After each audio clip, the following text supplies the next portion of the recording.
And the fourth one is all about innovation. And this word is so commonly used at this point of time. I had this good fortune of being with two heads of states in the last 2 weeks. The previous week, I was with the Chinese Prime Minister in Dalian at the World Economic Forum.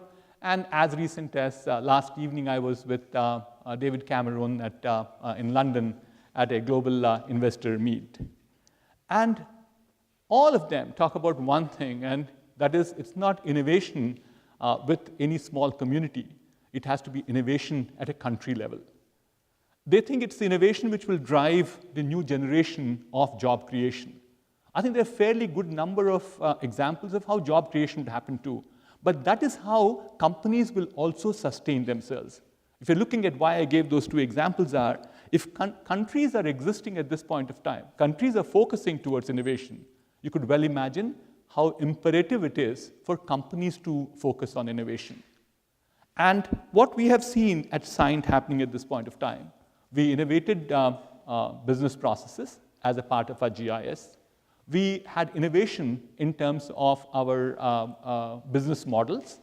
From a situation which was time and material, we moved into fixed cost, then we became outcome-based, then it became risk-reward models. So you constantly innovate to see what's the best way of creating value for your customers and also value for the company as such. But in the third phase of it, we started innovating products too for customers. There's a brand new aircraft engine called the NGPF. It's called the new Gear Turbofan engine.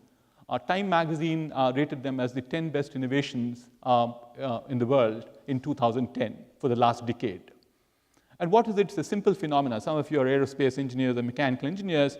The first time they're putting a gearbox inside an aircraft engine, basically to make sure that the propeller does not run at one speed, whether it is fan, compressor, turbine, and afterburners running at the same speed. Now you can run them at different speeds. And this particular engine, I believe, will provide 60% less amount of noise, 18% better fuel efficiency, and 12% less amount of carbon emission. And an aircraft engine like this, sitting back in India and our resources in the United States, have contributed to 25% of effort for this engine is from us, and 22% of innovation, which are all patents at this point of time. 22% of patents that lie on the new Gear Turbofan engine from Pratt & Whitney comes from Cyient. So therefore, companies have to constantly innovate for themselves and also for their customers. And that's how the world is going to be as we move forward. Entrepreneurs must encourage innovation in order to stay relevant for their markets and customers. And today what's happening is that it has to become part of your DNA.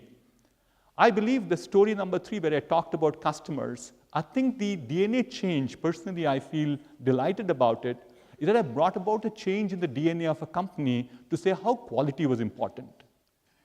In this fourth form, I think the DNA change that's happening in the company today is people have to become innovative.